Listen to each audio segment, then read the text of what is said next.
नमस्ते दोस्तों, क्या आप तैयार हैं एक अद्भुत यात्रा पर चलने के लिए? आज हम बात करेंगे भारत के एक ऐसे दिव्य और भव्य मंदिर के बारे में जिसकी कहानी सुनकर आप हैरान रह जाएंगे। मदुरै का मीनाक्षी अम्मन मंदिर।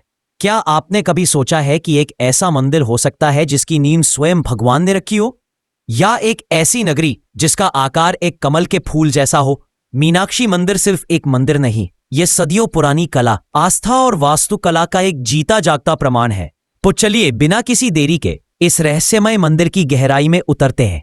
इस मंदिर की कहानी जुड़ी है पांड्य राजवंश से, जिन्होंने सदियों तक मदुरै पर राज किया। लेकिन इसकी नींव की कथा और भी दिलचस्प है। माना जाता है कि एक बार भगवान इंद्र स्वर्ग से पृथ्वी पर यात्रा कर रहे थे। तभी उन्होंने एक घने जंगल में एक स्वयंभू लिंग, सेल्फ मैनिफेस्टेड लिंगम देखा। उन्होंने महसूस किया कि यह कोई साधारण स्थान नहीं है और यहीं पर उन्होंने एक भव्य मंदिर बनवाया। लेकिन मंदिर की असली पहचान माता मीनाक्षी से है, जिन्हें स्वयं देवी पार्वती का अवतार माना जाता है। किंवदंती है कि पांड्य राजा मलयध्वज और उनकी पत्नी कांतामती ने संतान प्राप्ति के लिए घोर तपस्या की। उनकी तपस्या से प्रसन्न होकर देवी पार्वती एक 3 वर्ष की बच्ची के रूप में प्रकट हुईं, जिनकी आंखें मछली के समान थीं, इसीलिए उनका नाम मीनाक्षी पड़ा। यह भविष्यवाणी की गई थी कि जब मीनाक्षी अपने योग्य वर से मिलेंगी तो उनका तीसरा स्तन गायब हो जाएगा। समय आने पर मीनाक्षी एक पराक्रमी योद्धा बनी और उन्होंने दिग्विजय, ऑल डायरेक्शंस कॉन्क्वेस्ट के लिए प्रस्थान किया। अपनी यात्रा के दौरान जब वह भगवान शिव के निवास कैलाश पर्वत पहुंची तो उनका तीसरा स्तन चमत्कारिक रूप से गायब हो गया।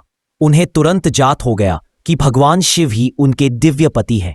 मदुरै में ही भगवान शिव सुंदरेश्वर के रूप में प्रकट हुए और उनका भव्य विवाह संपन्न हुआ।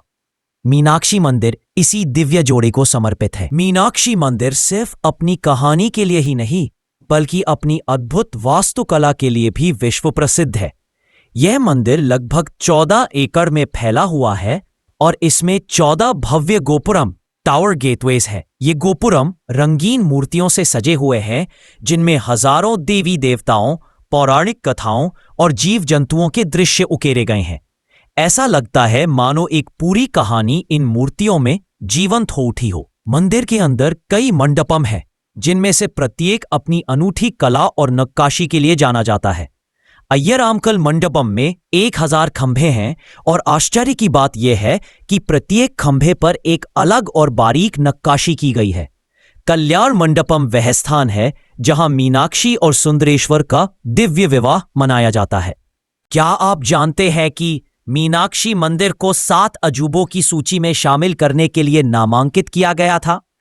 मंदिर के गोपुरम इतने ऊंचे हैं कि दूर से ही दिखाई देते हैं। दक्षिणी गोपुरम तो लगभग 170 फीट ऊंचा है। मंदिर में हर साल मीनाक्षी तिरुकल्याणम नामक एक भव्य त्योहार मनाया जाता है, जिसमें लाखों श्रद्धालु भाग लेते हैं। ये देवी मीनाक्षी और भगवान सुंदरेश्वर के विवाह का उत्सव है। मंदिर के अंदर एक पवित्र तालाब है जिसे पोत्रामरै कुलाम या स्वर्ण कमल तालाब कहा जाता है। माना जाता है कि इस तालाब में स्नान करने से सभी पाप भूल जाते हैं। मंदिर की दीवारों और खंभों पर बनी चित्रकला और मूर्तियां सदियों पुरानी है, लेकिन आज भी उनकी चमक बरकरार है। मीनाक्षी मंदिर सिर्फ एक मंदिर नहीं, बल्कि मदुरै शहर का हृदय है। कहा जाता है कि मदुरै शहर की योजना स्वयं भगवान शिव ने बनाई थी। मदुरै सदियों से एक महत्वपूर्ण व्यापारिक और सांस्कृतिक केंद्र रहा है। संगम काल से ही इस शहर का उल्लेख मिलता है और इसने कई राजवंशों के उत्थान और पतन को देखा है। मीनाक्षी मंदिर ने हमेशा इस शहर की पहचान बनाए रखी है। तो दोस्तों, यह थी मदुरै के मीनाक्षी अम्मन मंदिर की कहानी। एक ऐसी कहानी जो हमें इतिहास, आस्था और कला के अद्भुत संगम से परिचित कराती है। यह मंदिर न केवल भारत की धार्मिक धरोहर का एक महत्वपूर्ण हिस्सा है, बल्कि यह हमारी समृद्ध सांस्कृतिक विरासत का भी प्रतीक है। अगर आपको यह वीडियो पसंद आया हो तो इसे लाइक करें, शेयर करें और हमारे चैनल को सब्सक्राइब करना ना भूलें। अगली बार हम फिर मिलेंगे एक और दिलचस्प कहानी के साथ। धन्यवाद।